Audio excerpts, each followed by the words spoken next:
The hand came down hard on a thin wrist and yanked. That was how it started. Not with shouting, not with a warning. Just a hand, a wrist, and a woman old enough to be somebody's grandmother, getting dragged across a diner floor like she was a piece of luggage somebody wanted to throw in the trash. Her hip caught the edge of the table on the way out of the booth. Coffee cups jumped. One tipped over and sent a brown river across the laminate. She made a sound when her hip hit, small, involuntary, the kind of sound a person makes when pain arrives before they've had a chance to brace for it. Her knees buckled. Her shoe came off her foot and stayed there on the floor, a small abandoned thing. And the man who had her by the wrist didn't slow down, didn't look at her face, just kept moving toward the door like he had somewhere to be. 20 people in that diner saw it happen. Not one of them stood up. Forks stopped halfway to mouths. Conversations died mid-sentence. Eyes went to the scene and then almost immediately went somewhere else. The truckers near the window found something interesting in their coffee. The two old men who had been arguing about a baseball game went quiet.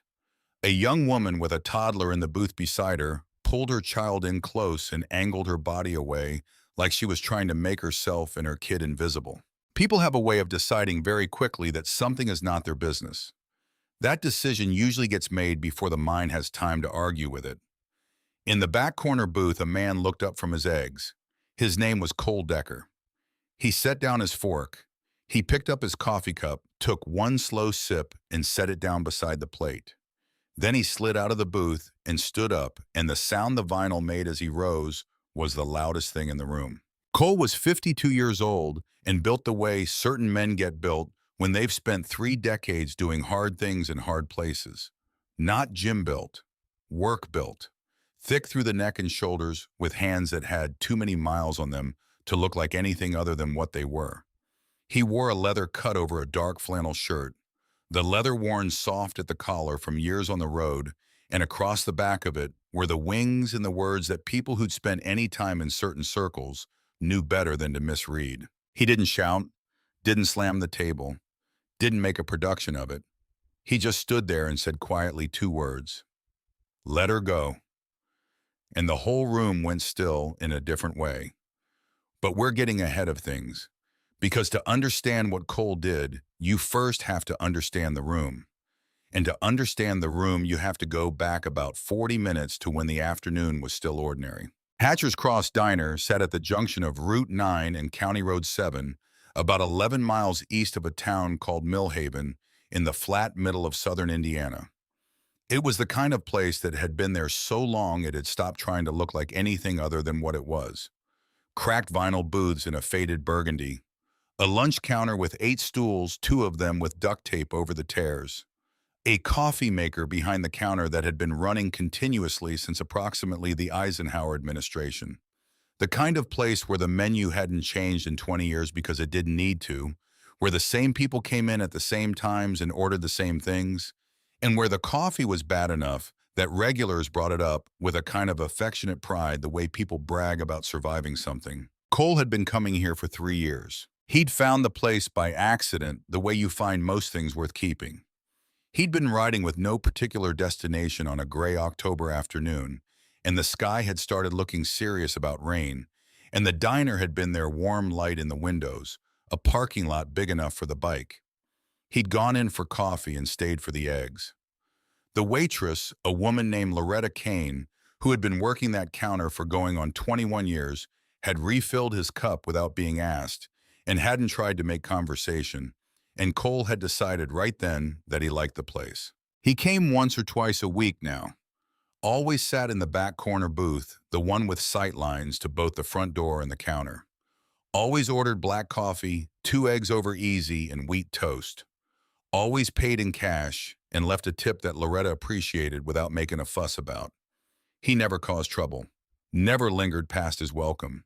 He rode in, ate paid, rode out. But here's the thing about a man like Cole Decker. People noticed him without meaning to. Part of it was the cut, the leather vest with the patches that told a story most people could read, even if they didn't know all the words. Part of it was the way he sat with his back to the wall and his eyes toward the door, not because he was paranoid, but because after enough years in enough places, you stop being able to sit any other way. And part of it was something harder to name, a settled quality. The look of a man who had already decided a long time ago how far he was willing to go and had made his peace with the answer. What most people in Hatcher's Cross didn't know about Cole Decker was the part of his life that came before the bike. He'd done 2 tours. The first one took him to places that made the evening news. The second one took him to places that didn't. He'd come home the way a lot of them come home, outwardly intact, inwardly rearranged, carrying things that didn't show up in any physical exam and didn't get better with time the way a broken bone does. He'd found the road because the road was the only place where the noise in his head competed with something louder. Wind at 70 miles an hour, engine through the frame, the physical fact of movement in distance, in the country unrolling in front of you with no past and no future, and just the next mile. He hadn't gone looking for a club. The club had found him the way it sometimes does, the way certain people recognize each other across a room without introduction. And he discovered that there was something in that life, the brotherhood, the code, the understanding that you showed up for the people beside you, no matter the cost, that mapped almost exactly onto what he'd valued most and lost when he came home from the desert. He didn't go looking for trouble anymore. He'd seen enough of it to last several lifetimes, and trouble had a way of finding you regardless, so he'd stop walking toward it. On this particular Tuesday afternoon in late October, he was halfway through his eggs and on his second cup of coffee and not thinking about much of anything except the ride home and whether the weather was going to hold. Then the bell above the door rang and Eleanor Marsh walked in. Cole noticed her the moment she stepped through the door, the same way he noticed everyone who came in, a quick, automatic read of the room, the kind you do without deciding to. What he saw made him set down his fork. She was 75 years old, though she could have passed for older in that moment. Small and thin, with white hair pulled back in a careful bun that had mostly escaped its pins. She wore a pale blue cardigan, 2 sizes too large, the kind of garment you keep because someone you love gave it to you and not because it fits. She moved slowly with the particular caution of someone managing more than one source of pain, each step placed with deliberate care, like she was navigating terrain she wasn't sure would hold her. The bruise on her cheekbone was fresh, dark purple spreading toward her eye, with the yellow edges that come in the first hours before it settles in for the long work of fading. Her lower lip had a small cut on it, mostly healed, but still visible as a thin dark line. And she held her left arm close against her ribs in a way that wasn't natural, the way a person holds themselves when the act of breathing freely costs too much. She paused just inside the door, getting her bearings, and Loretta looked up from behind the counter. "Eleanor." Loretta's voice dropped into something careful and low. The voice you use when you've learned that loud sounds can make certain people flinch. "Your regular booth's open, hon." Eleanor tried to smile. It got partway there. She made her way to a booth near the middle of the room and lowered herself into it slowly, one hand on the table for balance, and sat with the stillness of someone who has learned that the safest thing to do is take up as little space as possible. Around her neck on a thin silver chain hung a set of military dog tags. They rested against her collarbone, catching the light once as she settled, and Cole's eyes went to them immediately. He couldn't read the name from where he sat, but he didn't need to. He knew what dog tags meant when they were worn like that. Not as a keepsake, not as jewelry, as company, as the closest thing to presence that metal and memory could offer. Her husband. Cole would have put money on it without hesitation. Loretta brought Eleanor a cup of tea without being asked. She set it down gently and leaned on the counter beside her, and Cole watched them exchange a few quiet words. Nothing he could hear, just the cadence of it, the soft, careful rhythm of a woman checking on someone she was worried about, without wanting to make the worry larger than it already was. Eleanor shook her head at something, looked down at her tea. Cole turned back to his eggs, gave her the privacy of not being stared at. He was working on his toast when Loretta came around to refill his cup. She moved unhurriedly the way she always did, and when she leaned across to pour, she said without looking directly at him, "She's been coming in a lot lately." Cole didn't say anything, just let the space stay open. 4 times in 6 weeks, Loretta kept her voice low enough that it didn't carry past the two of them. First time she came in, she was fine, same as always. Sweet lady. She and her husband used to come in together for years before he passed. She kept coming after. Every week or so, just for the tea, just to be somewhere with people around. She paused, setting the coffee pot down on the table instead of taking it back to the counter. Second time she came in, there was a man with her. Nice suit, young, sat right across from her and talked for a long time. Real friendly, the kind that's too smooth. She signed some papers he put in front of her, and then he left, and she sat there for about 20 minutes after just sitting, not drinking her tea. When she finally got up to go, her face looked like somebody had turned a light off inside it. Cole looked down at his coffee. Third time she had a bruise on her arm. Fourth time that. Loretta tilted her head slightly in Eleanor's direction, meaning the face, the lip, the way she was holding her ribs. I asked her if she was all right. She said she was fine. A pause. She's not fine. No, Cole said, she's not. Loretta picked up the coffee pot and went back to the counter. Cole looked at Eleanor. She was holding the tea mug close, not drinking from it, yet letting the warmth do its work on fingers that were probably stiff from the cold outside. And she was looking at the middle distance, with the expression of someone sitting with thoughts too heavy to put down and too familiar to be surprised by anymore. He thought about the dog tags. He thought about the way she'd moved coming in, not just pain, but the specific quality of someone who had learned to move quietly to make less noise, because noise sometimes brought more of what had already hurt them. He thought about what Loretta had described a man in a nice suit paperwork and a woman who had left looking like a door had been closed in her face. He'd seen that look before, not in diners, in places considerably less comfortable than this. He turned back to his coffee and let her be. Across the room, Walt Gideon and his friend Burl sat in their usual booth by the window, arguing about whether the Colts had any realistic shot at the playoffs this year. Walt was 80 years old and had the build of a man who had once been considerably larger and had gradually over decades compacted himself down to something denser and more concentrated.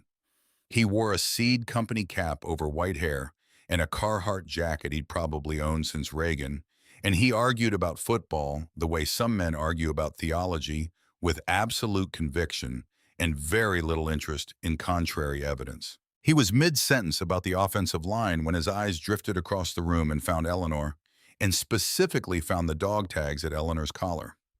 Cole noticed Walt noticed them. The old man's voice didn't stop exactly, but it changed rhythm slightly, the way a sentence does when the mind behind it has redirected its attention. He looked at the tags for 2 or 3 seconds, then looked away and picked up his argument with Burl where he'd left it. But something had shifted in his face, something small and deep that had nothing to do with football. Cole filed it without knowing what he was filing. In the booth closest to the door, Bev Pelham was trying to get her 2-year-old to eat the rest of his grilled cheese. The boy had decided he was done with grilled cheese and very interested in the sugar packets, and Bev was conducting the quiet, exhausted negotiation that parents of toddlers conduct approximately 18 times a day. She was 29 years old, with dark circles under her eyes that weren't from one bad night, but from about 2 years of interrupted sleep. And she had the look of someone who was managing things on her own and managing them competently, but had forgotten what it felt like to not be managing anything. She glanced up at Eleanor once with the instinctive recognition of someone who knows what a person caring too much looks like, and then went back to the grilled cheese campaign. By the window, 2 long-haul truckers named Denny and Phil were finishing lunch and talking about a construction delay on I-65 that had cost them 40 minutes earlier in the day, and developing the kind of vigorous opinions about infrastructure spending that people develop when infrastructure is their professional adversary. It was an ordinary room, ordinary people, the kind of Tuesday afternoon that doesn't ask anything of anybody. Cole had almost finished his toast when the bell above the door rang again. The man who walked in was somewhere around 40, with the build of someone who worked out regularly and wanted you to know it, broad through the chest, moving with the slightly over-deliberate posture of a man who decided early in life that physical size was a negotiating position. He wore a pressed Oxford shirt and a watch that didn't belong on a man at a roadside diner unless he was making a point with it. His hair was carefully arranged. His shoes were clean. His name was Vince Pruitt. Cole knew none of this yet. What he knew was what the room told him in the first 3 seconds. This was a man who was used to being the largest problem in any given space, and he had come here with a specific purpose. Vince's eyes moved across the room in one practice sweep and found Eleanor, and any pretense of casualness left his face. He walked straight to her booth without pausing, without ordering, without acknowledging that there was anyone else in the building. He didn't sit. He stood over her, one hand flat on the table, and leaned down and began talking. His voice was low, deliberately low, the way people speak when they want the content to be private, while the posture is very public. Cole couldn't hear the words from the back of the room, but he didn't need to. He could see Eleanor's face. Every bit of color had left it. She was shaking her head. Small, rapid movements. No. Please. No. The body language of someone who had already used up all their arguments and knew it. Vince reached into the leather folder he carried and pulled out a document. He dropped it on the table in front of her. Not placed, dropped the way you drop something on someone, to make a point, and stabbed 2 fingers at the bottom of the page. Cole could see the signature line from across the room, could see the shaky script at the bottom of it. Vince's voice came up enough to carry. You signed it. It's legal. The house is ours. You don't get to change your mind. Eleanor's head kept shaking, and then with a steadiness that cost her something, she raised her voice. The whole diner heard what she said. You told me it was for my medicine. You said it was a form for assistance. I didn't agree to give you my home. I didn't understand what that paper was. The room had gone completely still. Vince straightened up. The pleasant surface he'd come in wearing had dropped away entirely, and underneath it was something colder and considerably less patient. He tucked the folder under his arm. We're done talking, he said, and he reached down and grabbed Eleanor's wrist. What followed happened fast enough that it took the room a moment to process. Eleanor came halfway out of the booth in one sudden lurch, off balance, already crying out from the shock of it. The table shifted and the tea mug went over the edge and shattered on the floor. She grabbed for the seat back with her free hand, trying to anchor herself, but Vince was too strong, and she was too small and too hurt, and her fingers couldn't hold on. Her hip hit the table edge on the way out. She made that sound again, small and broken and involuntary. Her shoe came off her foot and stayed on the floor. Vince dragged her across the tile, heading for the door, and his face showed nothing. Nothing at all, the blankest expression Cole had ever seen on a man doing harm to someone old enough to be his grandmother. 20 adults in that room watched it happen. Not one of them moved. The truckers looked at their plates. Burl turned back toward the window. Walt Gideon sat with both hands flat on the table, jaw tight, the look of a man fighting a war inside himself that he hadn't yet decided how to resolve. Bev pulled her toddler in close and angled away. Cole saw all of this in the peripheral register of a man who processes threat and context simultaneously without having to think about it. He saw the frozen room. He saw the 20 people who had made their calculation. He saw Loretta behind the counter holding a coffee pot in both hands, her face white.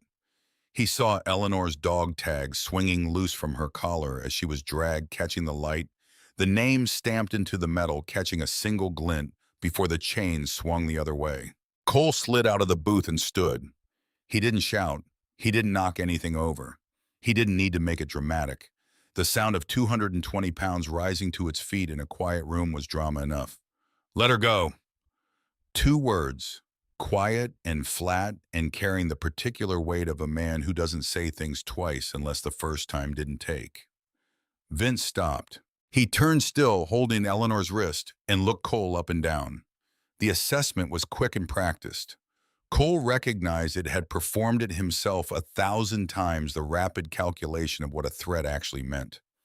He watched Vince take in the size of him, take in the cut and the patches, take in the absolute absence of anything in Cole's expression that could be read as fear or anger or uncertainty. For just a moment, Vince Pruitt did the honest math. And then he decided against it. Mind your own business, he said. This is a private matter. Cole took one step out from behind the table, then another. He didn't hurry. There was no reason to hurry. Each step covered the floor between them with an unhurried certainty that told anyone watching that the distance would be covered regardless of how long it took. That woman, Cole said, is wearing a dead man's dog tags, and you've got her by the wrist like she's something you'd throw in a ditch. He stopped. Close now. Close enough that Vince had to angle his chin upward slightly to maintain eye contact. So I'll say it one more time. The room held its breath. Let her go. Vince's free hand moved. Just an inch, just a drift toward his waistband, the reflexive gesture of a man who is accustomed to having something there that settles arguments. Don't, Cole said. The word was almost gentle. Whatever you've got on you, you don't want to see how this goes if you reach for it. I promise you that. The hand stopped. And something happened behind Vince Pruitt's eyes, some recalibration, some reassessment of the situation and his position in it. He looked at Cole's face and found what a lot of men had found there over the years, nothing negotiable. Just a flat, patient certainty that had nothing to prove and no investment in how the next 60 seconds made anybody feel. Vince let go of Eleanor's wrist. She stumbled, caught between the momentum of being pulled and the sudden absence of the force pulling her, and Cole stepped forward and caught her by the shoulders, steadying her gentle as a man helping someone across ice. Vince backed up a step, then another. His jaw worked. This isn't over, he said. It is for right now, Cole said. Walk. Vince walked. He pushed through the door hard enough to make the bell above it ring twice, and then he was in the parking lot, and then his car engine turned over, and then the sound of it faded down Route 9 toward wherever men like Vince Pruitt went when they lost a round. The room breathed. Cole guided Eleanor back to her booth, moving slowly, one hand at her elbow. She was trembling, the fine, continuous trembling that comes after a long time of being afraid, followed by a sudden moment of it being much worse. He knelt down beside the booth, picked up her shoe from the floor, and slid it back onto her foot without making anything of it. Then he straightened and looked at Loretta, who was already around the counter. Water, Cole said, and a fresh tea if you got a clean cup. Loretta was already moving. Cole sat down across from Eleanor. Let the silence sit for a moment. Let her breathing find its own way back to something steadier. You're all right, he said. Not a question, not a demand for confirmation. Just a thing said into the air the way you'd say it to someone coming back from the edge of something. You're all right. Here's solid ground. Solid. Eleanor lifted the fresh cup when Loretta set it down and held it close, not drinking yet, just letting the warmth settle into her palms. She looked at him across the table with eyes that had seen a great deal and had not, Cole noted, entirely given up. Thank you, she said. Her voice was quiet and careful. You didn't have to do that. I know, he said. A pause. Outside, a truck downshifted on the highway. He'll come back, Eleanor said. I know that too. She looked at him for a moment with an expression he recognized. It was the look of someone deciding whether to trust a stranger with the part of the story that actually mattered. My name is Eleanor Marsh, she said. Cole Decker. She nodded. Then she looked down at her tea and she started to talk. The woman who had come to Eleanor's door 6 weeks ago had been well-dressed and friendly and had introduced herself as Sandra from the County Department of Health and Human Services. She had a badge, a clipboard, a professional manner, and she had known Eleanor's name and her address, and the fact that her husband Henry had passed, and that Eleanor was managing on a fixed income. She said Eleanor had been flagged for a new senior assistance program, medical subsidies, utility support.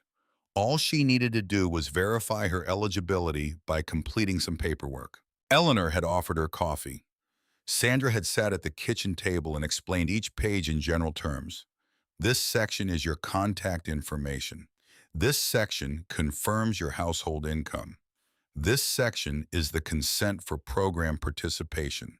And Eleanor had signed where she was told to sign because Sandra was helpful and warm and spoke clearly, and there was no reason in the world to think the woman sitting at her kitchen table with a county badge was anything other than what she said she was. The document Eleanor had signed was 14 pages long. The section that transferred ownership of her property was on page 11. It was written in language so dense and cross-referenced and technically specific that a person would have needed a law degree and patience Cole could barely imagine to understand what they were agreeing to. Sandra had not mentioned page 11. Sandra had not mentioned property. Sandra had mentioned the medical subsidies twice more before leaving, had thanked Eleanor for her time, and had been gone before the coffee finished cooling. 2 weeks later, Vince Pruitt had knocked on Eleanor's door. Cole listened to all of this without interrupting. He watched her hands while she talked, watched the way they tightened around the mug when she described the knock on the door, the way they steadied when she reached the part about saying no. He had listened to a lot of people tell a lot of stories in his life, and he had learned that the pauses were usually as important as the words. "The house belonged to my husband and me," Eleanor said. "We bought it in 1983, 41 years ago. Henry was still in the service then, but we wanted somewhere to come home to. We picked that house because there was a big window in the living room that faced east, and you could see the sunrise over the fields." She paused. "He didn't get to be home in it as much as we'd planned. He did another tour after we bought it, and then another, and then there was the injury and the recovery, and by the time it was really truly home, there wasn't as much time left as we thought." She looked at the dog tags resting against her chest. "He's been gone 30 years now, but it's still our house." Cole looked at the tags. He hadn't been able to read the name when she'd been dragged across the floor, but now sitting across from her in the quiet diner, he could see the letters stamped into the worn metal. Marsh, HLUSMC. The tags were old, worn smooth in places from decades of being touched. Not a keepsake, not jewelry. Company. "He served," Cole said. 22 years. Eleanor's voice held something that wasn't quite pride and wasn't quite grief, and was somewhere in the territory between them where those two things live together. "He came home different the last time. Most of them do, I think. But he came home. For a while." Cole didn't respond to that. He understood it the way you understand things that don't require agreement or acknowledgement, things that are simply true. Across the room, Walt Gideon had stopped arguing about football entirely. He was looking at his coffee cup. Burl had noticed and moved on to talking about something else, giving the old man whatever space he seemed to need. Walt's thumb moved slowly across the handle of the mug back and forth, the way hands move when a mind is working somewhere far from the present room. Cole noticed this but didn't pursue it. He looked at Eleanor. "This isn't the first time he's come to the house," Cole said. It wasn't a question. "No." Eleanor's jaw set. "He came 3 times before I stopped answering the door. The last time he came around to the back." She touched her cheek briefly, almost unconsciously. "He said I had 30 days to vacate." Cole sat with that for a moment. A 75-year-old woman alone being told to leave the home she'd lived in for 41 years, being pushed around by a man who had calculated correctly that she had no one coming. That was the part that made Cole's jaw tighten. Not the violence of it, though, that was bad enough. The calculation, the deliberate identification of a person who was alone and could be leaned on without anyone pushing back. Men like Vince Pruitt didn't choose victims at random. They picked the ones they were sure nobody would come for. "Is there family?" Cole asked. "My daughter lives in Oregon. We talk every Sunday. I haven't told her." Eleanor looked at him steadily. "She'd drop everything and come home, and she's got a baby and a job she can't afford to lose. I'm not doing that to her." Cole understood that too. The particular stubbornness of a person who has spent a lifetime carrying things alone because putting them down cost the people around them too much.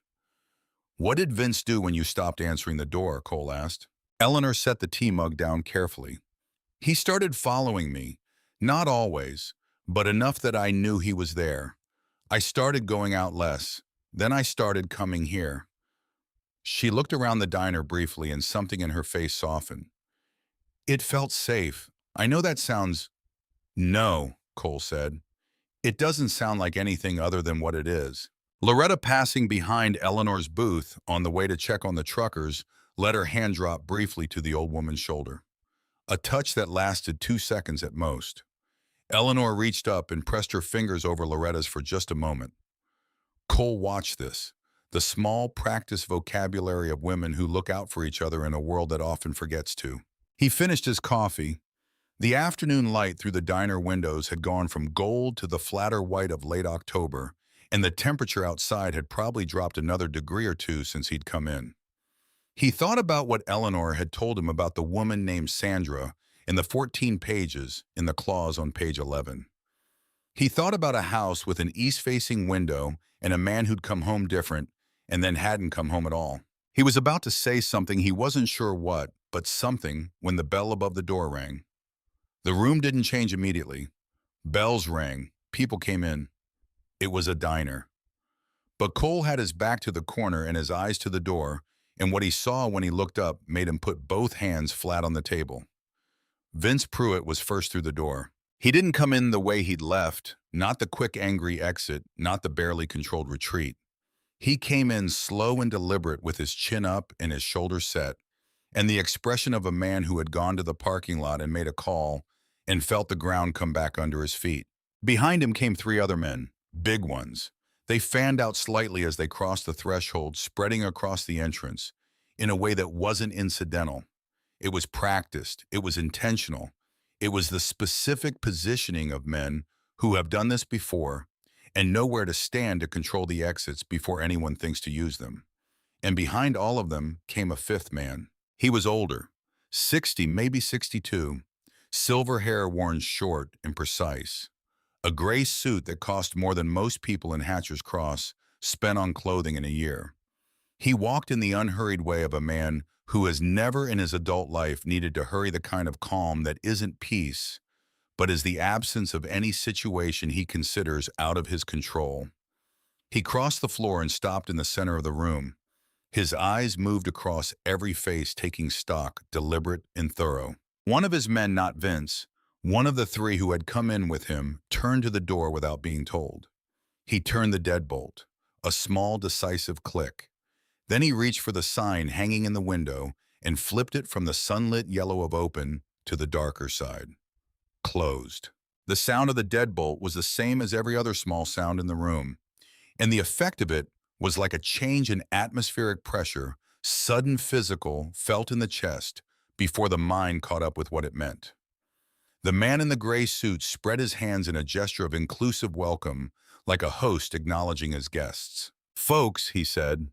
His voice was warm and measured and carried effortlessly across the room, the voice of a man who had spent decades getting other people to listen to him. "I apologize for the disruption to your afternoon. My associate handled a private matter somewhat poorly. We're going to clear that up quickly, and then everyone will be on their way." He turned and his eyes found Eleanor, and the warmth in his voice dropped below the surface the way a river drops when it goes underground, still there but no longer visible. "Mrs. Marsh," he said, "you're going to come with us. You're going to do it quietly, and everything is going to proceed exactly the way the paperwork says it will." He paused, and the pause was the threat, the space where the thing not said lived. "Because there are a lot of people in this room, and I'd hate for this to become their concern when it doesn't have to be."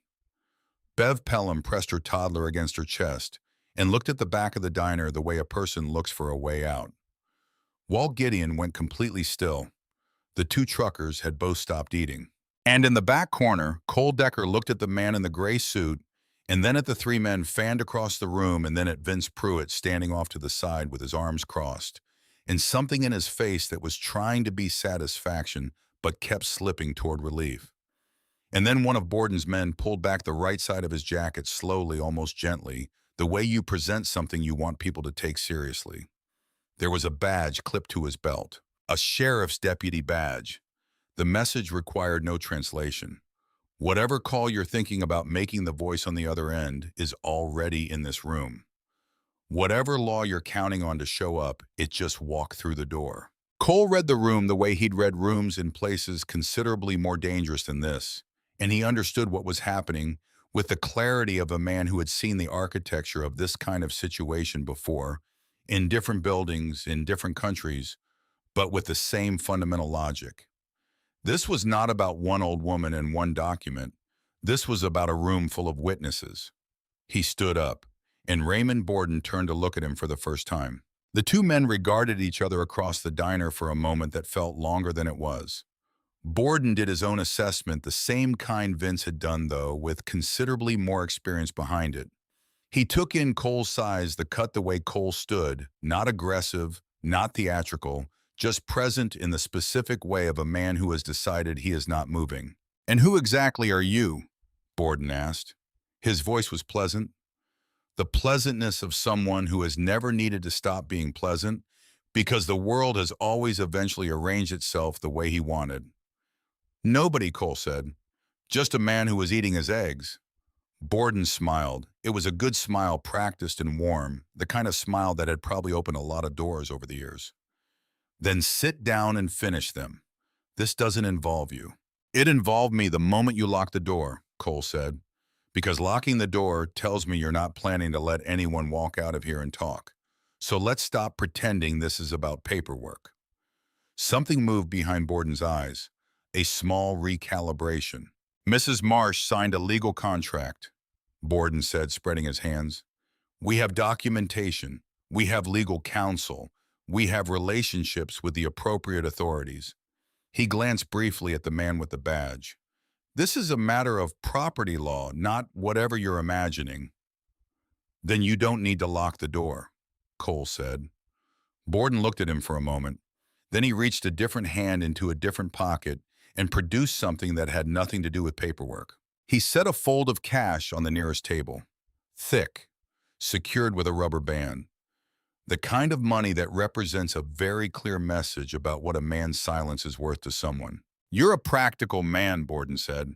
"I can see that. You ride, you keep to yourself. You don't ask the world for much. So let me make your afternoon simple. That's $5,000. It's yours. You sit back down, finish your coffee, get on your bike, and forget you were ever here. Nobody gets hurt. Everyone goes home." The room was absolutely silent. Cole looked at the money. Then he looked at Eleanor, who was watching him from her booth with the expression of someone who has learned not to hope too much because hope has a way of making the fall worse when it comes. He looked at the dog tags resting against her chest. He looked at the money again. "Keep it," Cole said. "You can't buy what I'm standing on." The pleasant mask dropped off Borden's face for just a moment, a flash of something underneath that was considerably less refined. Then it came back, but it didn't fit quite as well as it had before. Borden made a small gesture with two fingers. His men started moving. The first one came at Cole fast, closing the distance in 3 long strides, swinging a fist meant to end things before they properly started. It didn't end anything. Cole moved the way men move who have trained for violence long enough that the training becomes instinct. He turned his head just enough to let the punch sail past his ear, caught the man's extended wrist with both hands, and used the guy's own forward momentum to redirect him face first into the edge of the lunch counter. The sound it made was not a good sound. The man slid down and didn't make any effort to get back up. The second one grabbed a chair and raised it overhead, which was either very brave or very stupid, and turned out to be mostly very stupid. Cole stepped inside the arc of the swing before it could build any force, drove an elbow hard into the man's solar plexus. And when the chair clattered to the floor, Cole put a short hook into the hinge of the man's jaw. The second man sat down on the floor with the sudden boneless quality of someone whose legs have stopped receiving instructions. The third man had watched the first two go down in the space of roughly 4 seconds and was doing the honest arithmetic of the situation. His feet had already moved him half a step backward before he'd consciously decided anything. "You sure?" Cole asked him. Quietly, almost conversationally. The man was not sure. He took another step back, which was the smartest thing he'd done all day. Vince Pruitt was not thinking clearly. He had been embarrassed once already in this room, in front of Borden, in front of everyone, and men who are built around the idea of their own dominance do not survive embarrassment gracefully. He reached across a nearby table and picked up a steak knife, and he came at Cole low and fast, angling for the ribs. Cole shifted his hips back and to the left just enough. The knife went past. Cole caught Vince's wrist with both hands and twisted in a direction. Wrists are not designed to travel, and there was a sharp crack that was not a good sound either, and the knife hit the floor, and Vince's scream cut through the diner like something tearing. Cole walked him backward by that broken wrist, the way you walk something dangerous, that you need to relocate unhurried and precise, and sat him down hard in an empty booth. "Stay," Cole said. Vince stayed. His face had gone white. Whatever he'd come back into this diner with, the anger, the conviction, the backed-up need to reassert himself, it had all left him at once, and what remained was a man cradling a ruined wrist and looking at Cole with the particular expression of someone who has just discovered that the world contains things they were not prepared for. That left Borden and Deputy Harlan Cruz. Cruz had been watching all of this from his position near the door. He was 38 years old and had been a sheriff's deputy for 11 years and had made a series of choices over the past 2 of those years that had led him to this room, to this afternoon, to standing with a badge on his hip in a locked diner while a man in a leather cut disassembled his employer's security arrangement like it was made of cardboard. Now he reached for the gun on his hip. Cole didn't flinch. He didn't move. He just turned his head and looked at Cruz with an expression that was not threatening and not afraid, and not anything that Cruz had a ready category for. "Son," Cole said, "I have had guns pointed at me by men a whole lot scarier than you in places a whole lot worse than this." He kept his voice even, almost kind. "You pull that trigger in a locked room full of witnesses with a badge you got paid for, in a contract that won't survive a court challenge, and you will spend the rest of your life in a cell." He paused. "Every person in this room sees you. Every single one." Cruz's hand had stopped moving. He was still touching the grip of the gun, but he wasn't drawing it, and the difference between those two things was everything. "Think about what you're buying," Cole said, "and think about what it's going to cost you." The room was so quiet that Cole could hear the fluorescent light above the counter buzzing. He could hear Vince breathing in shallow, pain-managed intervals. He could hear the toddler in Bev Pelham's booth making a small sound that Bev immediately shushed. Then Cole turned to look at Bev. She was already holding her phone up. She had been holding it up for several minutes. The little red dot in the corner of the screen said so. Her hands were shaking badly, visibly, the way hands shake when the body understands the danger, even when the person holding the phone is trying very hard to hold still, but she hadn't lowered it. She hadn't turned it off. She had kept the lens pointed at the center of the room with the determination of someone who has decided that the record of what is happening matters more than her own comfort. Cole looked at her for a moment, then he looked back at Cruz. "Go ahead," Cole said. "Pull it. See how that plays." Cruz looked at the phone. He looked at Cole. He looked at the phone again. His hand moved away from the gun. Cole turned to Borden.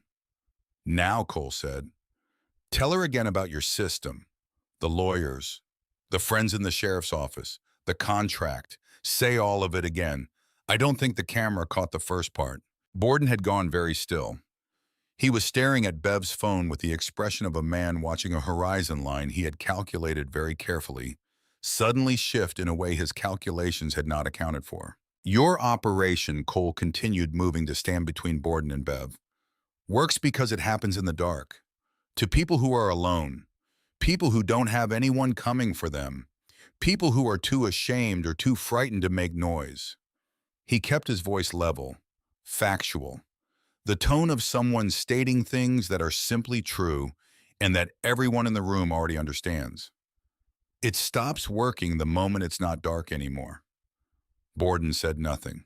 "You stood in the middle of this room," Cole said, "and you told 20 people that you have lawyers and friends in the sheriff's department and a system behind you. You said all of that out loud, and it's all on that camera." He paused. "So whatever you do next, you're doing it with 47 minutes of your own voice on record." The calculation behind Borden's eyes ran its course. His fingers opened very slowly. The cash he'd been holding dropped onto the table. He looked at Cole for a moment with an expression that Cole recognized from other rooms. Other adversaries, the specific look of a man who knows he has lost this particular engagement and is already thinking about the next one. The appeal, the countermove, the way things look different from a different courtroom with different lawyers. Then Borden looked at Cruz. "We're leaving," he said. Cruz moved to the door and turned the deadbolt. His hands were steady, which Cole noted. A man with steady hands under pressure is harder to predict than a man who shakes. Cruz opened the door. He reached to his belt and unclipped the deputy's badge. He held it for a moment looking at it, and then he set it on the lunch counter with a small final sound. "I was never here," he said to the room. He walked out. The third of Borden's men, the one who had backed away from Cole, went out right behind him. Vince had worked himself to his feet in the booth, cradling his wrist against his chest, his face the gray-white of a man managing serious pain. He moved toward the door without making eye contact with anyone. Cole let him go. A man running scared with a broken wrist in a ruined afternoon was not a threat to anybody anymore. Borden started for the door. "Leave it," Cole said. Borden turned. He looked at the briefcase he'd set down during the confrontation, the dark brown leather case that had been at his feet this entire time. "That's my property," Borden said. "That's evidence," Cole said. "And you're going to leave it here, and you're going to walk out that door, and you're going to hope that the police get to you before the story of what you tried to do to a woman wearing her dead husband's tags gets out to people who feel strongly about that kind of thing." The two of them looked at each other across the length of the diner. Then Borden's fingers uncurled from the handle of the briefcase. He straightened up, smoothed the front of his gray jacket, and walked to the door with the same measured pace he'd walked in with, as if the last 20 minutes had been a minor inconvenience rather than the unraveling of everything. The door swung shut behind him. The bell above it rang once. And then the room was just a room again, full of people who had been through something together. For a long moment, nobody moved. Then Walt Gideon got up from his booth slowly, the way old men get up when they've been sitting in one position through something difficult, and he walked to the door and flipped the sign back from closed to open. It was a small gesture. It was also exactly the right one. Cole looked at Bev Pelham. She had lowered the phone at last. Her son had woken up and was looking around with the wide, unconcerned curiosity of a child who does not yet know that certain moments are supposed to be frightening. Bev had one arm around him and the phone in her other hand, and she was breathing in the careful, conscious way of someone reminding themselves to do it. "You've been recording this whole time," Cole said. "Since he locked the door," Bev said. Her voice was steadier than her hands. "I didn't know what else to do." "You did exactly the right thing," Cole said. "Don't let anyone touch that phone. Call 911. Bev made the call. Cole walked to the briefcase and crouched down beside it. He didn't open it yet. He just looked at it for a moment, this ordinary piece of luggage brown leather worn at the corners, a combination lock on the latch that had not been engaged. He thought about what Eleanor had told him, about the woman named Sandra and the clipboard in page 11 of 14, about the 30-day notice, about Eleanor sitting in this booth 4 times in 6 weeks alone, getting smaller every visit. He reached down and opened the briefcase. The contents were exactly what he'd expected, and somehow worse than he'd expected, which is a thing that can happen when you already understand the shape of something, but haven't yet seen the full scale of it. Documents, dozens of them, organized in manila folders with handwritten labels, each folder containing a contract and a cover sheet, and in most cases a photograph of the property in question. Houses mostly. A few parcels of land. One folder that appeared to contain the paperwork for a small business. Each contract had a signature on the last page. Each signature was old, shaky, the handwriting of hands that had lived long enough to lose some of their steadiness. Cole counted the folders without removing them from the case. 23. He sat back on his heels and looked at the briefcase and thought about 23 people who had opened their doors to a woman with a clipboard and a county badge and a warm, professional manner.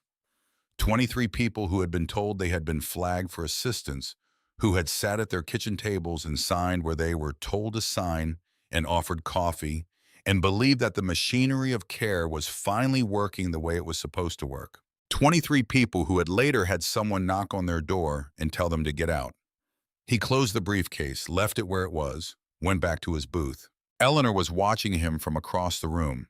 The fear had changed in her face. It was still there, but it was the residual kind, the kind that stays in the body after the immediate danger passes, not the kind that is in charge.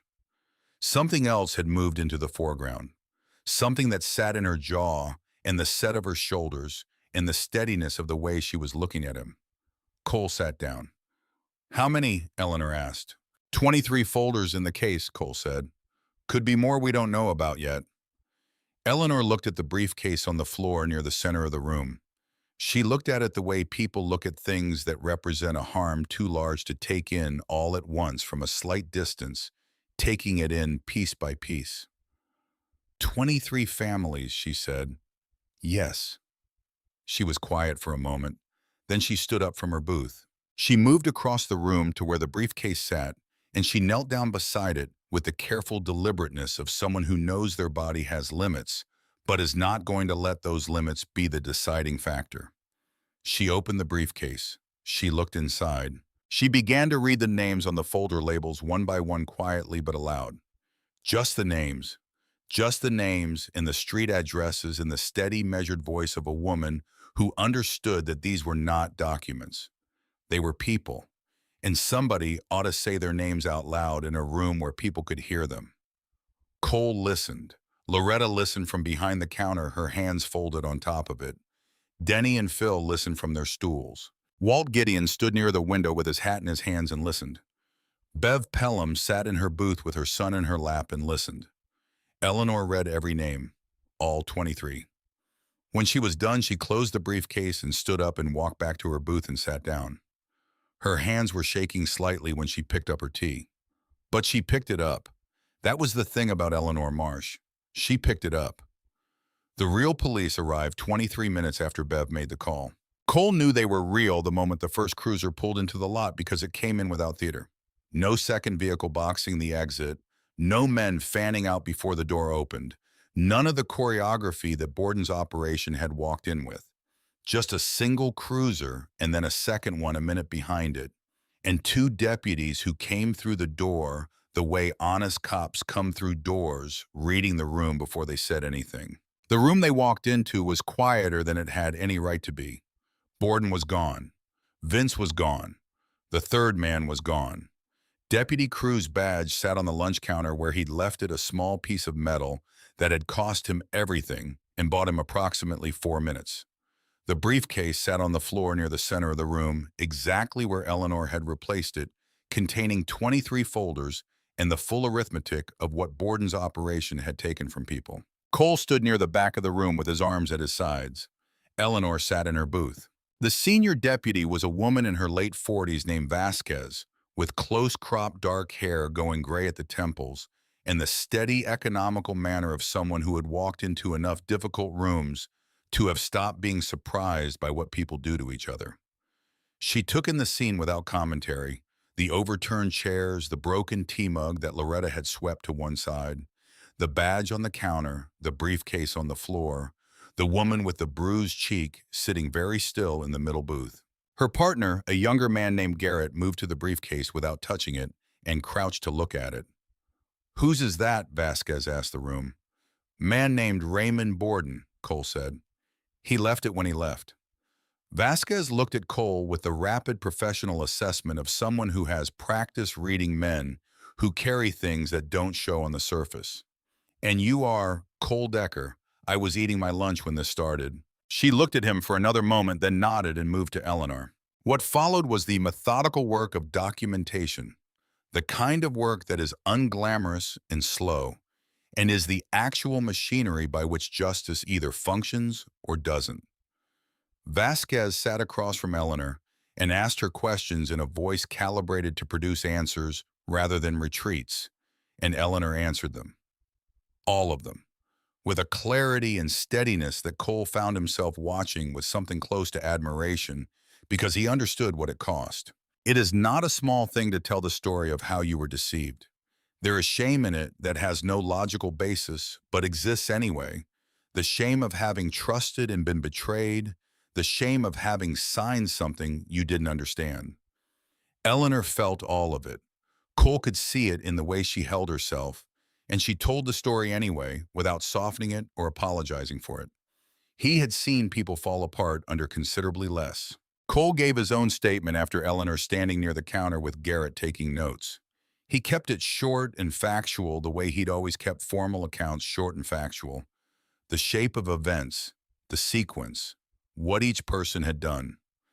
Garrett asked him about the fight. Cole described it. Garrett wrote it down without visible reaction, which Cole appreciated. Loretta sat on a stool behind the counter and told her version. And Loretta's version was considerably more detailed because Loretta had been watching Eleanor for 6 weeks and had things to say that went beyond this afternoon. She talked about each of Eleanor's visits. She described the man who had sat across from Eleanor 6 weeks ago and the expression on Eleanor's face after he left. She talked about the bruise on Eleanor's arm and the bruise before that and the way Eleanor held herself when she walked in. Vasquez listened with the focused stillness of someone assembling a picture from pieces. Then she opened the briefcase. She and Garrett looked at what was inside for a long moment without speaking. Garrett fanned the folders out slightly on the counter, not removing them, just enough to see the scope. Names, addresses, property descriptions, signature lines with shaky script across them. Vasquez straightened up. Something behind her face had shifted into a different register. The shift from responding to a situation to understanding its full dimensions. "I need to make a call," she said to Garrett. She looked at Cole. "Nobody leaves yet." "I wasn't planning to," Cole said. She stepped outside. Through the windows, Cole could see her in the parking lot, with a phone to her ear, walking a slow rectangle the way people do when a conversation requires movement to process. Inside, people return to themselves in the quiet way of those who have been through something together and are not quite ready to be separate again. Denny and Phil moved from their booth to the counter and drank fresh coffee. Walt and Burl sat in their booth, the football argument long gone. Walt looking at something that wasn't in the room. Bev Pelham's son had fallen asleep against her arm. Bev sat with one hand on his back and the phone in the other, looking at the video she had recorded. Watching it back. Or maybe just looking at the fact of it. Cole went back to his booth and sat down. After a while, Eleanor looked up and found him across the room. He nodded once. She nodded back. 2 more vehicles arrived over the next 40 minutes. A detective named Phipps from the county who spent 20 minutes with the briefcase before he said anything to anyone. And a woman from the prosecutor's office who arrived with a laptop bag and the focused energy of someone who had been waiting for a case like this, the way a mechanic waits for an engine they actually want to work on. Cole listened to the room without trying to. He had always been good at absorbing what was happening around him without making it obvious, and the conversations that assembled over the next hour told him more than he needed to know about Raymond Borden. The operation had been running for at least 2 years. The mechanism was consistent, an initial approach by a woman, sometimes Sandra, sometimes others, always posing as a social services representative, always targeting elderly homeowners, alone on fixed incomes, always without nearby family. The paperwork was sophisticated, professionally drafted, with the transfer buried in language that would have required a real estate attorney to identify clearly. Some victims had been given small payments framed as the first disbursement of the program they thought they'd applied for, which kept things looking legitimate for several weeks before Vince Pruitt knocked. The scope of it was not 1 house or 5 houses. It was a county's worth of people's lives. Cole sat with that. He had known it from the moment he'd seen the thickness of the briefcase. But knowing a thing and sitting inside the full weight of it are different experiences, and he sat with the weight of it in the back corner booth while the light outside went from the flat white of late afternoon to the warmer orange of early evening. Phipps came to talk to him eventually. Cole told him everything, and then the things Garrett hadn't asked about, because Phipps asked different questions, not just what happened, but the texture of it, the exact sequence of the moment with Cruz and the gun and the badge. Phipps listened with the patient thoroughness of a man who understood that the details that seem incidental are often the ones that matter most in a courtroom. Raymond Borden was arrested at 5:47 this evening, Phipps said matter-of-factly, as if reporting the weather. Traffic stop on the county line. He had legal counsel on the phone before the cuffs were on. A pause. That's not unusual for a man like Borden. What's unusual is the video. That's Bev's, Cole said. I know. She's given us a copy. Phipps looked at his notes. What Borden said in that room on that video in front of 20 witnesses, the references to the system, to lawyers, to relationships within this office, that's going to matter. A lot. People like Borden operate because the machinery around them makes too much noise to see clearly. Today was not a lot of noise. Cole didn't say anything to that. Cruz is going to be a problem of his own kind, Phipps continued, but he's also going to be an asset because men like Cruz, when they understand the full dimensions of what they're facing, tend to develop a strong interest in cooperation. How many in those files, Cole asked. We're still going through them, but conservatively, 23 households from what's in the briefcase alone. A pause. We expect there are more. 23 households, 23 people who had opened their doors, who had offered coffee, who had believed that the woman with the clipboard was there to help them. She gets to keep her house, Cole said. It was not a question. The contract will be challenged. Given what we have, I'd say Mrs. Marsh's prospects are very good. Phipps held his gaze. It won't be instant. These things move through the courts at their own pace. But yes, I think she keeps her house. Cole nodded once and looked down at his coffee, which had gone cold again. It was full dark outside by the time Vasquez told the room that people could go. The diner had taken on the quality of a space that has held something large and is only now letting it dissipate the way a room feels after a storm has moved through the air, different in a way you can't entirely account for. The two truckers left first, Denny stopping to leave Loretta a 50 that she tried to refuse, and he wouldn't take back. Burl helped Walt out of the booth, and the two old men moved toward the door slowly, Burl's hand briefly on Walt's shoulder. But Walt didn't go to the door. He stopped beside Eleanor's booth. Cole in the back corner watched this. He'd been watching Walt for a while now. The old man's stillness, the way his thumb had kept moving across the handle of his mug, the way he'd looked at Eleanor's dog tags and looked away and looked at them again. Walt stood there for a moment, hat in his hands, the way old men stand when they're gathering something from deep in themselves that has weight and requires care in the caring. Ma'am, he said. His voice had changed from the voice Cole had heard arguing about football. It was lower, slower, the voice of someone speaking from somewhere other than the surface. I wonder if I might ask you something. Eleanor looked up at him. She had been holding the dog tags in her fingers without seeming to realize it the way her hands went to them in moments of stillness. Of course, she said. Walt looked at the tags.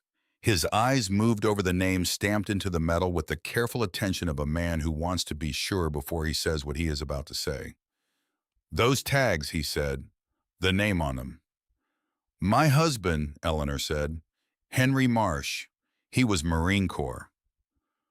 Walt was quiet for a long moment, long enough that Burl looked at him with something between concern and recognition, the look of a friend who knows when a silence means something. Henry Marsh, Walt said, and his voice had gone to a register Cole had heard before. In men of a certain age in history, the register of something that has been carried a very long time, finally being set down in the right place. Henry L. Marsh. Eleanor's hands tightened on the dog tags. The L was for Lawrence, she said carefully. His father's name. Walt's eyes closed for a moment. When they opened, they were wet, and he made no effort to apologize for it or look away. I've been trying to find his family for better than 20 years, Walt Gideon said. I didn't know if there was anybody left. The diner had gone completely still, not the frozen stillness of fear, the still attention of people who understand they are in the presence of something that doesn't happen often. Henry pulled me out, Walt said. Overseas, 1969. I was in a hole. I don't mean that as a figure of speech. There was a hole and I was in it, and I could not get myself out, and Henry Marsh came back for me when he had every reason in the world not to. He stopped, looked down at his hat, started again. I never got to tell him. Things happened fast after that the way they do. Different units, different orders. And then I came home and I tried to find him and I could never get a straight answer, just that he'd come back, and then years later that he'd passed. He turned the hat in his hands. I didn't know he'd had a wife. I didn't know there was anyone who knew him that I could. He stopped again. Eleanor had risen from the booth. She stood in front of Walt Gideon, this small woman with a bruised cheek and a cut lip, and 41 years of a life in a house with an east-facing window. And she looked at this 80-year-old man who had been carrying something for more than half his life, and she reached out and took both his hands in hers. Neither of them said anything. They didn't need to. Cole looked down at his coffee cup. The diner was quiet enough that he could hear the furnace cycling on beneath the floor, a low, steady hum. Outside, headlights moved on Route 9, one car going east, one going west. The ordinary traffic of an evening that had no idea what had happened inside this building. He sat with the full weight and shape of the day. The particular mathematics of how far one thing can reach, how a hand on a wrist in a diner can pull a thread that unravels an operation. 23 households large can reunite a woman with the story of a man she'd spent 30 years missing, can remind a room full of people who had looked away, that looking away is always a choice and always costs something, even when the cost is invisible. Loretta was crying quietly behind the counter, not trying to hide it and not performing it, just letting it happen the way honest emotion happens when you stop managing it. Bev Pelham sat in her booth with her sleeping son against her shoulder, watching Walt and Eleanor with her free hand pressed over her mouth, her eyes bright. After a while, Walt and Eleanor sat down together in the booth and began to talk. Cole couldn't hear what they said, and he didn't try to. Some conversations aren't for witnesses. Some conversations are the private business of people and their histories and the long arc of what the living owe the dead and what the dead go on giving long after they're gone. Cole sat for another 10 minutes, finished the cold coffee, set the cup down. Then he reached into his jacket and pulled out his wallet. He left enough bills on the table to cover both his meal and Eleanor's, with enough over for Loretta to make the evening worth something. He tucked the edge of a bill under the coffee cup so it wouldn't shift. He stood. Loretta looked at him from behind the counter. Her eyes were still bright, her expression the complex, layered thing of a person who has seen too much in the last several hours to reduce it to any single feeling. "You need anything else?" she asked. "No," Cole said. "I'm good. Thank you, Loretta." She nodded. Then, "You come back Wednesday. I'll have the eggs ready." Cole almost smiled. "I'll be here." He nodded to Denny and Phil at the counter. They nodded back with the particular regard of men who have watched something and understood it. He nodded to Bev Pelham. She looked at him over the top of her sleeping son's head and said quietly, "Thank you." He nodded again and didn't make anything of it because it wasn't his thanks to take. She was the one who had held up the phone when holding up the phone was the most frightening thing she'd done. And the video on that phone was going to matter in a courtroom in ways neither of them could fully see yet. He walked toward the door. Eleanor's voice came from across the room. "Mr. Decker," he stopped, turned. She was looking at him from her booth, Walt beside her. Both of them with hands wrapped around fresh cups that Loretta had delivered without being asked. Eleanor's face was different from the face she'd walked in with. The fear was still there in its residue. It would be there for a while. You don't put down something carried that long in a single afternoon, but underneath it and around it, something else had reestablished itself. Something older and more durable. The woman who had bought a house with an east-facing window in 1983 and lived 41 years in it and refused to let go of it even when the ground went out from under her. "Why didn't you look away?" she asked. "Everyone else did. You didn't have to be any part of this." Cole stood with the question for a moment. He'd been asked versions of it before in other places by other people, and he had never had an answer that felt adequate because the honest answer was never a clean or dramatic thing. It was always smaller and more ordinary than the situation seemed to call for. I was a kid, he said, long time ago before any of this. He gestured at himself at the cut at the accumulated evidence of the life he'd built after the one he'd come back from. There was a man who stepped in when I needed it, didn't know me, had no reason to, just didn't look away. He paused. I've been trying to pay that back ever since. That's all. It's not complicated. Eleanor looked at him for a long moment. Something passed through her face that was too complex and too private for Cole to name. It's the most complicated thing there is, she said. But thank you for making it sound simple. Cole nodded. He turned back to the door, put his hand on it. Take care of yourself, Mrs. Marsh. Eleanor, she said. Eleanor. He pushed the door open, the bell above it still hanging slightly askew from where one of its mounting screws had been pulled half loose in the chaos of the afternoon, gave a crooked, uneven sound. Not the clean ring of a functioning bell, the sound of something that had been through something and was still doing its job. The cold outside hit him immediately, the particular dry cold of Indiana in late October that has no humidity to soften it. He stood on the steps of the diner for a moment and let his eyes adjust and took a long breath of air that tasted like fallen leaves and diesel from the highway. His bike was where he'd left it. Black Harley Chrome gone quiet from years of miles sitting at the far end of the lot where he always parked it away from the other vehicles facing out toward the road. He walked to it, swung a leg over, sat for a moment with his hands on the bars, the familiar weight and geometry of it, the cold coming through the leather of his gloves. Through the diner window, he could see the light inside, warm and yellow, the shapes of people moving.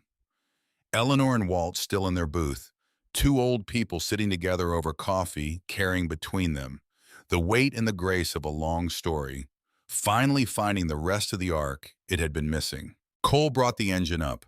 The sound of it moved through him the way it always did, the specific physical language of a machine that had been with him long enough to feel like an extension of something rather than a separate thing. He let it idle for a moment, listening to it settle into its rhythm. Then he rolled out of the lot and onto Route 9. The highway was quiet, a single set of headlights coming west a long way off. Cole went east, opened the throttle, gradually let the bike find its speed. The cold pressed in from both sides, the flat Indiana dark. The fields on either side gone to their winter colors, gray and brown, and the occasional black geometry of a tree line against the sky working its way toward stars. He rode. He didn't think about Borden, who was in the back of a county vehicle being processed with his lawyer on speakerphone. He didn't think about Cruz, who was discovering the particular arithmetic of what a room full of witnesses meant for a man who'd made the wrong choice with a badge. He didn't think about Vince Pruitt, who would spend the night in considerable pain and considerably more fear than he'd accounted for when the day started. He thought about Eleanor's hands on Walt Gideon's hands. He thought about dog tags worn smooth from 30 years of being touched. He thought about a house with a window that faced east. The wind came across the fields in long, flat waves the way it does in the middle of the country, where there's nothing to break it, and it pushed against Cole from the left, and he leaned into it without thinking about it. The automatic adjustment of a man who has done this long enough that the road and the wind and the cold and the dark are not obstacles, but the medium through which he moves. Behind him, Hatcher's Cross Diner sat at the junction of Route 9 and County Road 7 with its lights on. Inside it, a woman who had spent 6 weeks being made to feel that she was alone in the world was discovering that she wasn't. And in 3 months' time, after the motions and the hearings, and the careful grinding work of justice moving at the pace it moves when the evidence is clear, and 47 minutes of video exist, and 20 people are willing to say what they saw. Eleanor Marsh would stand in her kitchen on a February morning and look out the east-facing window at the fields and the sky going from gray to orange as the sun came up over the flat Indiana ground. The house would be hers. The courts would have said so in language that left no room for interpretation. The deed would be in her name, the same name it had been in since 1983, the same name it would stay in for however many years she had left to sit in the living room and watch the light change. She would make tea and carry it to the front porch, and Walt Gideon's truck would pull into the driveway the way it pulled into the driveway every Saturday morning now, and he would come up the front walk with his Carhartt jacket and his seed company hat and 2 cups of gas station coffee that were not good coffee, but were hot and were something to hold. They would sit on the porch until the cold drove them inside. They would talk about Henry. They would talk about the morning overseas in 1969 when a young Marine went back for a man in a hole and changed the entire downstream shape of 2 lives without knowing it. They would talk about what Henry had been like when he was young before the tours accumulated, and the injury and the long recovery. They would talk about the east-facing window and the sunrises Eleanor had watched alone for 30 years and would not have to watch alone anymore because Walt Gideon had a truck and a standing invitation and nowhere else he needed to be on a Saturday morning. The dog tags would rest against Eleanor's chest, where they always rested, where they would always rest warm from her warmth, worn smooth from decades of being touched by fingers that missed the man whose name they carried. But the missing would have something alongside it now. The knowledge that the name had been carried by more than one heart, that a man she had loved for 22 years and mourned for 30 had reached forward through time in a way neither of them could have planned and had touched this October Tuesday and had made something possible that would not have been possible without him. That's the thing about a good man's life. You can never fully see the shape of it while it's happening. You can only see it from the distance of years in the places the ripples finally reach. The others came forward in the weeks after, not because they became braver than they had been before. They came forward because Eleanor had gone first, and going first had shown them that the going was possible.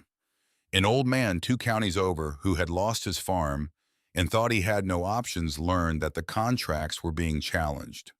A widow who had signed away her savings under the impression she was paying for home nursing care called the county prosecutor's office after her neighbor showed her a newspaper article. One by one, 23 people who had been sitting alone with the particular shame of having been fooled discovered that they had not been fooled because they were stupid or careless. They had been fooled because Raymond Borden had built a machine specifically designed to fool them, and machines can be taken apart. Borden's trial lasted 11 days and produced a verdict that the judge in sentencing described as reflective of both the scale and the deliberate cruelty of what had been done to people who deserved protection rather than predation. His lawyers made arguments about contract law and the voluntary nature of the signatories' decisions. The jury had watched 47 minutes of video and heard testimony from 20 people who had been in a locked diner on a Tuesday afternoon and had seen what Borden was willing to do when he thought no one was recording. The jury did not find the lawyer's arguments persuasive. Harlan Cruz resigned from the department and cooperated with the prosecution in exchange for terms his lawyer negotiated in a series of uncomfortable conversations. And by the end of the year, he was no longer anyone's problem in the way he had been. Vince Pruitt's wrist healed eventually. His other problems took considerably longer. Bev Pelham's video was entered into evidence and played in the courtroom on a Tuesday in March, and 20 people who had been in Hatcher's Cross Diner sat in the gallery and watched themselves on the screen and understood, some of them for the first time, what it had looked like from the outside. What the room had looked like before Cole Decker stood up. What it had looked like after. Some of them had a hard time watching the before part. Cole Decker rode east on Route 9, the engine steady under him, the dark country on both sides, the cold, clean air coming across the fields in long, flat waves. He never told anyone his full story. He never came back to Hatcher's Cross to find out how things resolved, though he was fairly certain how they would resolve. He had a feel for which way things fell when the evidence was clear and the people who had seen it were willing to say so. He just rode. The highway unrolled in front of him the way it always had, the white lines coming out of the dark and going back into it, the flat country on either side, the cold pressing in the sky overhead, working its way toward a full arrangement of stars. There was another diner somewhere ahead of him, another Tuesday, another cup of coffee that would go cold while the world arranged itself into the shapes it sometimes arranges itself into when one person decides without calculation or announcement or any expectation of recognition that what is happening in front of them is their business after all. That's the thing about looking away. It always costs something. You don't always see the bill immediately. Sometimes it arrives years later in the form of a world that has gotten a little worse in ways you can't quite trace back to the individual moments when people chose not to act. The accumulated weight of all the times somebody decided it wasn't their business. All the times the calculation came out on the side of the plate, and the coffee, and the deliberate direction of attention elsewhere. And the thing about standing up, it also costs something. But the returns are different. The returns can reach further than you imagine in directions you didn't plan through connections you had no way of knowing existed. A man stands up in a diner and a woman keeps her house, and a man who carried something for 50 years sets it down. And two people who had no reason to know each other sit on a porch on Saturday mornings and talk about someone they both loved. That's how it works. Cole opened the throttle another degree. The engine responded with a rise in pitch that he felt in his hands and his chest and the soles of his boots against the pegs, and the dark Indiana miles came at him and went past, and the wind pushed against him from the side, and he leaned into it the way he had learned to lean into everything that pushed, not fighting it, not surrendering to it, just adjusting, just finding the angle that let him keep moving forward. Eleanor Marsh kept her house. The man in the leather cut rode east on Route 9, and the diner at the junction of Route 9 and County Road 7 sat in the late October dark with its lights on warm and yellow, the kind of light that looks like something worth stopping for when you see it from the highway with rain coming. The kind of place where ordinary people have ordinary afternoons until they don't. Until a bell rings above a door and something walks in that asks more of the room than the room was prepared to give. And then the only question is the same question. It has always been in every room where that thing has ever happened. Who stands up first? That's all it takes. One person on their feet, the rest follows.